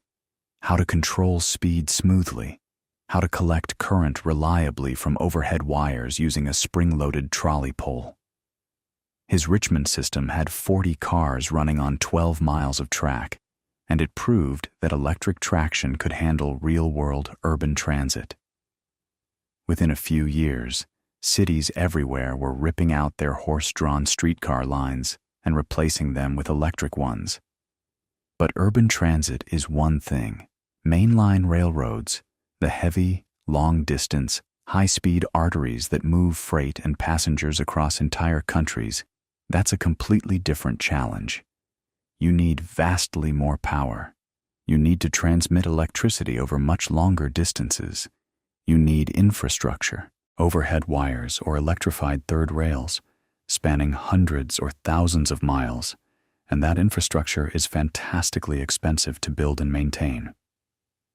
So, the electrification of mainline railroads happened slowly, and it happened first in places where the specific advantages of electric traction were overwhelming enough to justify the cost. And the place where those advantages were most obvious was inside tunnels. Because here's a problem that steam railroads had been struggling with since the very beginning. When a steam locomotive goes through a tunnel, it fills that tunnel with smoke, soot, steam, and carbon monoxide. Short tunnels, you can hold your breath and deal with it. But long tunnels? They could be genuinely dangerous. Crews and passengers choked on fumes. Visibility dropped to zero. In the worst cases, people suffocated. The Baltimore Beltline Tunnel, opened in 1895, was about 1 1/3 miles long, running right under downtown Baltimore, and the Baltimore and Ohio Railroad made the bold decision to electrify it. They used electric locomotives to haul trains, steam engines and all, through the tunnel. Then the steam locomotives took over again on the other side. It was one of the first uses of mainline electric traction in the United States, and it worked beautifully. The tunnel stayed clear, the electric locomotives were powerful, and it proved the concept for heavy rail. The same logic drove one of the most famous early electrification projects, the New York Central's approach into Manhattan. Grand Central Terminal sits in the heart of one of the most densely packed urban environments on Earth, and the approach tracks run through the Park Avenue Tunnel for about 2.5 miles. In 1902, there was a terrible accident in that tunnel. A New York Central train overran a signal in the smoke and haze and rear-ended a stopped commuter train, killing 15 people. The public outcry was enormous, and New York State passed a law banning steam locomotives south of the Harlem River by 1908. The New York Central was essentially forced to electrify, and they did, using a third rail system with direct current. The new electric locomotives were designed by a team that included some brilliant engineers, and the project also led to the complete rebuilding of Grand Central Terminal itself. That magnificent Beaux-Arts building you can still walk through today, with its vast concourse and its famous ceiling painted with constellations. That building exists, in a sense, because of electrification. Because once you eliminate the smoke, you can build the station underground. You can put tracks on multiple levels. You can build real estate on top. The entire neighborhood of Midtown Manhattan around Park Avenue was transformed because electric trains didn't need to vent smoke to the sky. Now, meanwhile, there was another technology quietly developing that would eventually prove even more transformative than electrification for most of the world's railroads. And this one starts with a name you definitely know: Rudolf Diesel. Diesel was a German engineer, born in Paris in 1858, who became obsessed with thermodynamic efficiency. He'd studied under Carl von Linde, the refrigeration pioneer, and he was deeply influenced by the theoretical work of Sadi Carnot, the French physicist who'd laid out the fundamental principles of heat engines back in the 1820s. Diesel understood that existing steam engines and even the new gasoline internal combustion engines wasted enormous amounts of energy. He wanted to build an engine that approached the theoretical maximum efficiency that Carnot's principles described. His key insight was compression ignition. In a gasoline engine, you compress a mixture of fuel and air and then ignite it with a spark. In Diesel's engine, you compress air alone, compress it so intensely that it gets extremely hot enough to ignite fuel spontaneously when you inject it into the cylinder. No spark plug needed, and because you can use much higher compression ratios than a gasoline engine can tolerate, you extract more work from each unit of fuel. Diesel built his first successful engine in Augsburg, Germany, in 1893, and it was about twice as efficient as the best steam engines of the day. That's a staggering improvement. It meant you could do the same work with half the fuel. But putting a diesel engine in a locomotive turned out to be tricky. And here's why. A steam locomotive has a beautifully simple relationship between its engine and its wheels. The pistons connect directly to the driving wheels through rods, and the steam engine produces enormous torque from a standstill. You open the throttle, steam pushes the pistons, the wheels turn. A diesel engine, like any internal combustion engine, doesn't work that way. It needs to be running at a certain speed to produce useful power, and it can't deliver the massive low-speed torque you need to get a 1,000-ton train moving from a dead stop. You need some kind of transmission between the diesel engine and the wheels. And this is where the diesel-electric locomotive comes in. One of the cleverest engineering arrangements in the whole history of transportation. Instead of connecting the diesel engine mechanically to the wheels, you use the diesel engine to drive an electrical generator, and then you use the electricity from that generator to power electric traction motors mounted on the wheel trucks. The diesel engine runs at its most efficient speed. The generator converts that mechanical energy to electricity, and the electric motors deliver exactly the right torque and speed to the wheels at every moment. It's a hybrid system, decades before anyone used that word for cars. The diesel engine never directly touches the wheels. It just makes electricity. And the beauty of electric motors is that they produce maximum torque at zero speed, exactly when you need it most, when you're trying to get a heavy train rolling. The first diesel-electric locomotives appeared in the early 1900s, but they were experimental and unreliable. The real breakthrough came in the 1920s and 1930s. In the United States, a company you might not expect played a crucial role: the Electromotive Corporation, which was acquired by General Motors in 1930. Under the leadership of engineers like Richard Dilworth, GM's Electromotive division developed practical, reliable diesel-electric locomotives that could actually compete with steam. Their FT model, introduced in 1939, was a revelation. It was a 4-unit freight locomotive that GM sent on a barnstorming tour across American railroads, hauling trains over the toughest grades and through the harshest conditions, proving to skeptical railroad men that diesel could do everything steam could do, and do it cheaper, cleaner, and with far less maintenance. And the numbers were devastating for steam. A diesel-electric locomotive was available for service about 90 to 95% of the time. A steam locomotive? Maybe 60 to 70%, because it needed constant maintenance, boiler washouts, tube replacements, firebox repairs, the whole elaborate infrastructure of roundhouses and water towers and coaling stations. A diesel could run for thousands of miles between servicing stops. A steam locomotive needed water every 100 miles or so, and coal almost as frequently. The fuel cost per ton-mile was dramatically lower with diesel, and you didn't need a crew of specialists to keep it running. A diesel mechanic could maintain it with standard tools and techniques. The transition, once it started in earnest after World War II, was breathtakingly fast by railroad standards. In 1945, the majority of American locomotives were still steam-powered.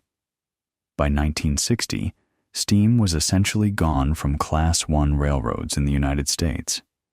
15 years to replace a technology that had dominated for over a century.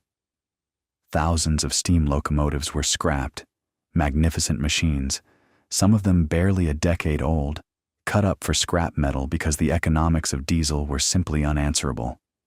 It was efficient and rational, and also, if you love machinery, a little heartbreaking. Entire communities that had existed to service steam locomotives, the roundhouse towns, the water stop villages, withered and faded. The pattern repeated around the world, though at different speeds and with different twists.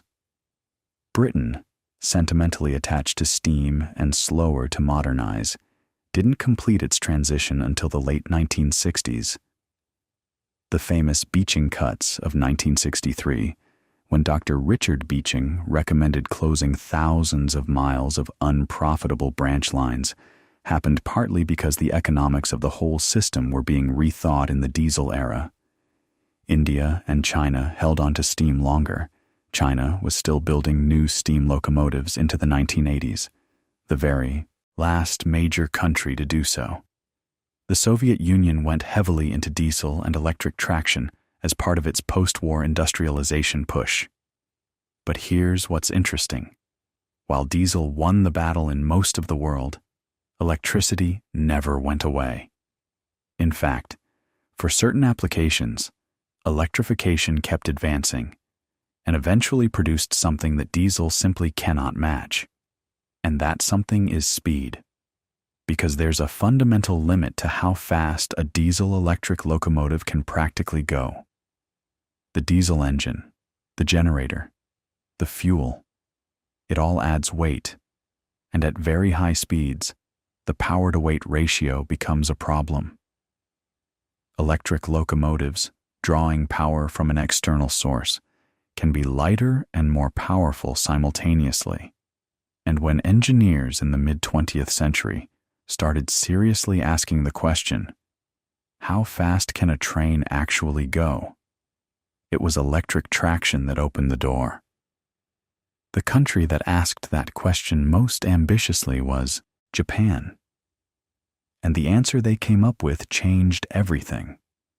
Because in the early 1950s, Japan's railroad system was overcrowded, outdated, and struggling to keep up with the country's post-war economic boom. The main line between Tokyo and Osaka, the Tokaido Corridor, carried an enormous volume of traffic along a narrow, congested route. A Japanese National Railways engineer named Hideo Shima, whose father, Yasujiro Shima, had designed some of Japan's finest steam locomotives, began championing an idea that many considered absurd. A brand new, dedicated high-speed railway line, built from scratch, exclusively for passenger trains running at speeds that no rail service in the world had ever sustained in regular commercial operation. Not a faster version of the existing line. Not an upgrade. A completely new railroad, engineered from the ground up for speed. Now, you have to understand the context to appreciate how bold this was. Japan in the early 1950s was still rebuilding from the devastation of the war. Resources were scarce. The existing rail network was narrow gauge, 3 feet 6 inches between the rails, the same gauge the British had originally recommended for Japan back in the 1870s when they helped the country build its first railways.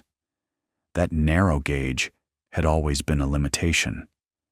Trains couldn't go as fast, couldn't be as stable at speed, couldn't carry as much.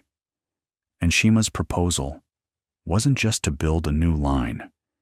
It was to build it in standard gauge, 4 feet 8.5 inches, the same gauge that George Stephenson had championed over a century earlier. Think about that thread of continuity for a moment. A gauge width that traces back to coal mines in northeast England, chosen partly because it matched the width of existing horse-drawn wagons, now being laid down in Japan to carry bullet trains. Shima faced enormous resistance. The prevailing wisdom in the 1950s, especially in the United States and much of Europe, was that railways were yesterday's technology. The future belonged to cars and airplanes. Highways were being built everywhere. Jet aviation was taking off, literally. Why would you pour enormous amounts of money into trains? The World Bank, which Japan approached for financing, was skeptical. Japanese politicians were divided. The president of Japanese National Railways, Shinji Sogo, backed Shima's vision, and the two of them essentially staked their careers on it. Sogo reportedly understated the projected costs to get initial approval, knowing that once construction was underway, the project would be too far along to cancel. It's a strategy that's been used on megaprojects throughout history. Not exactly admirable, but effective. Construction began in 1959. The engineering challenges were formidable. The Tokaido Corridor runs through some of Japan's most difficult terrain: mountains, rivers, earthquake-prone ground. The line needed to be as straight and as flat as possible, because at high speeds, curves and gradients become serious problems. A curve that's perfectly comfortable at 60 miles an hour becomes dangerous at 130. So the engineers built tunnels, lots of them, viaducts, massive earthworks. The entire route was grade separated, meaning no level crossings, no intersections with roads. The track was continuously welded rail on a concrete slab bed, not the traditional ballast of crushed stone that conventional railways use. Every detail was optimized for smooth, stable, high-speed running. The trains themselves were electric multiple units, not a locomotive pulling passive cars, but a train where motors were distributed throughout the consist under multiple cars. This is a really elegant solution to the high-speed problem. Instead of concentrating all the power in one heavy locomotive at the front, you spread the traction motors along the length of the train. That means better weight distribution, better adhesion. Each powered axle carries less weight, but contributes to the total tractive effort. It also means faster acceleration and, crucially, faster braking, because you have braking force distributed along the entire train. At 130 miles per hour, stopping distance matters enormously. Every engineering choice in the Shinkansen, that's the name, meaning new trunk line, was interconnected. The aerodynamic shape of the nose, the suspension, the track geometry, the signaling system, the power supply. It was systems engineering at its finest, every component designed together as a whole. On October 1st, 1964, just 9 days before the opening ceremony of the Tokyo Olympics, the first Shinkansen service launched. The Hikari, meaning light, covered the 320 miles between Tokyo and Osaka in 4 hours, at a maximum speed of 130 miles per hour. It was a sensation, not just because of the speed, though that was remarkable enough. It was the reliability, the frequency, the smoothness of the ride. Trains departed every 15 minutes during peak hours. They ran on time, famously, almost obsessively on time. The average delay over the course of a year was measured in seconds. And here's the thing that really matters. In over 60 years of operation, the Shinkansen has never had a single passenger fatality due to a derailment or collision. Not one. On a system that now carries nearly 400,000 passengers a day. That safety record is arguably the most impressive engineering achievement of the entire project. Sogo and Shima didn't get to enjoy the triumph for long, though. The cost overruns that Sogo had hidden came to light, and both men were forced to resign before the line even opened. They'd been right about the vision, right about the engineering, right about the demand, but the politics caught up with them. Shima later received the Order of Culture, one of Japan's highest honors, in recognition of what he'd accomplished. Sometimes the people who push hardest for the right thing pay a personal price for it. The success of the Shinkansen sent shockwaves through the transportation world. Suddenly, the idea that rail was obsolete looked premature. The French took notice. They'd been experimenting with high-speed rail concepts since the late 1960s, and in 1981, the TGV, Train à Grande Vitesse, began service between Paris and Lyon.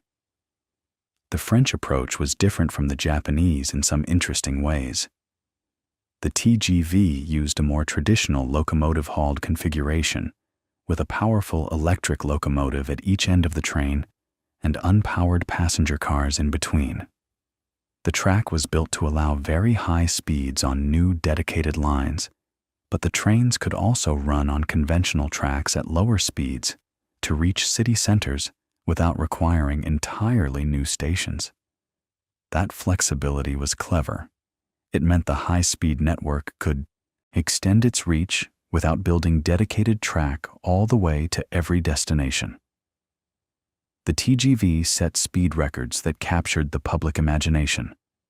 In 1981, it entered service at 160 miles per hour. By 2007, a specially modified TGV set the world record for conventional rail at 357 miles per hour. That's just astonishing when you think about it. A steel wheel on a steel rail, the same basic contact patch that Richard Trevithick's locomotive used in 1804, now moving at the speed of a small airplane. The physics of that contact patch at those speeds are extraordinary. The forces involved, the precision required in the track geometry, the aerodynamic pressures. At 300 miles per hour, a train is essentially an aircraft that's constrained to a fixed path. And that brings up something worth dwelling on for a moment. One of the beautiful things about the entire history of trains is this continuity of the fundamental principle, steel wheel on steel rail. It's the same interface that was there at the very beginning, in those wooden wagonways in the coal mines of the 17th century, where someone first noticed that a cart rolls more easily on a smooth track than on rough ground. The materials changed, wood to iron to steel. The power source changed, horses to steam to diesel to electricity. The speeds changed by orders of magnitude. The control systems went from a person with a flag to satellite-based signaling.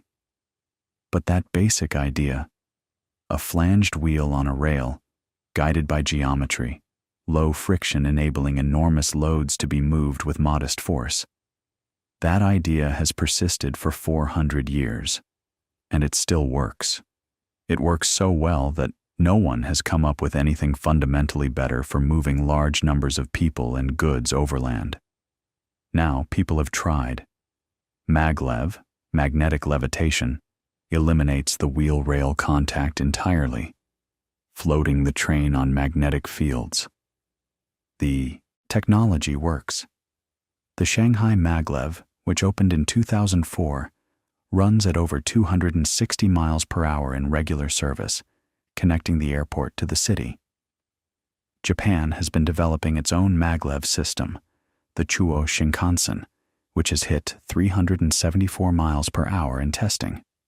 But maglev has struggled to compete economically. The infrastructure is expensive and incompatible with existing rail networks. You can't run a maglev train on conventional tracks, or vice versa. And conventional high-speed rail keeps getting faster and more efficient, narrowing the speed advantage that maglev offers. It's an interesting echo of the gauge wars. In a way, sometimes the established standard, even if it's not theoretically optimal, wins because of the sheer weight of the existing network built around it. Today, the global high-speed rail network is expanding faster than at any point in history, and the country leading that expansion is China. In 2008, China had essentially no high-speed rail. By the early 2020s, it had built over 25,000 miles of high-speed lines, more than the rest of the world combined. The speed of that construction is staggering, and it was driven by the same forces that have driven railway building throughout history: economic development, national prestige, and the practical need to move enormous numbers of people across vast distances. China's geography and population density make it almost uniquely suited to high-speed rail, and the government's ability to mobilize resources and acquire land at a pace that democratic countries simply can't match accelerated the process enormously. But the story of trains in the 21st century isn't only about speed. In many ways, the quieter revolution is in freight. Remember that the very first railways were built to move coal, not people. And today, freight rail remains one of the most energy-efficient ways to move goods overland. A single freight train can carry the load of several hundred trucks using a fraction of the fuel per ton-mile. In the United States, where passenger rail outside the Northeast Corridor is relatively sparse, the freight rail network is arguably the best in the world.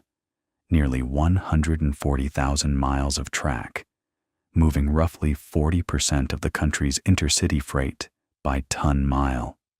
And that network is becoming more efficient all the time, with longer trains, better logistics, and increasingly, experiments with automation and alternative power sources. Which brings us to where the story is heading now. Hydrogen fuel cells, battery electric locomotives, trains powered by renewable energy transmitted through the catenary. The next chapter of rail propulsion is being written right now.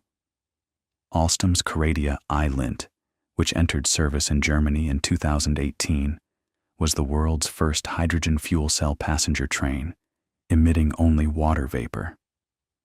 Battery electric trains are being tested and deployed on branch lines where full electrification isn't economical.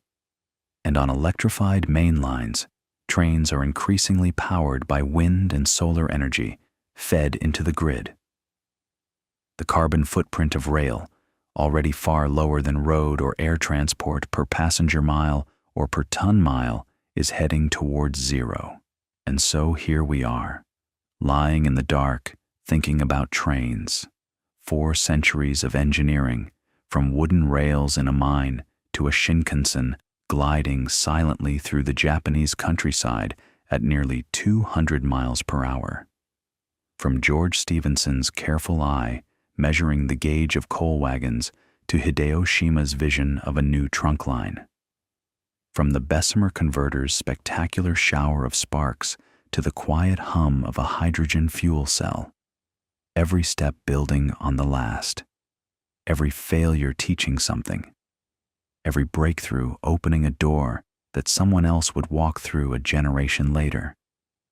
What strikes me, when I think about the whole sweep of it, is how much of this story is about people refusing to accept limits. Someone looks at a horse pulling a coal wagon and thinks, what if we didn't need the horse?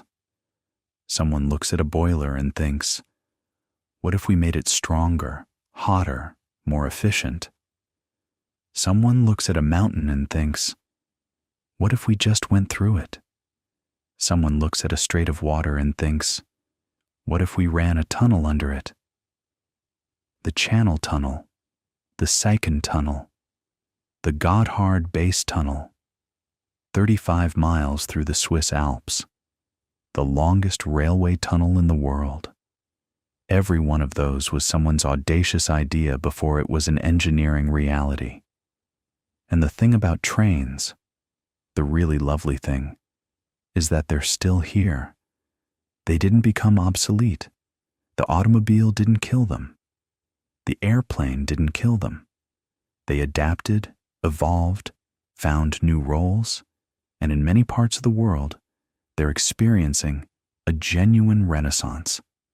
Because it turns out that when you need to move a lot of people or a lot of stuff efficiently, safely, and with minimal environmental impact, a steel wheel on a steel rail is still remarkably hard to beat.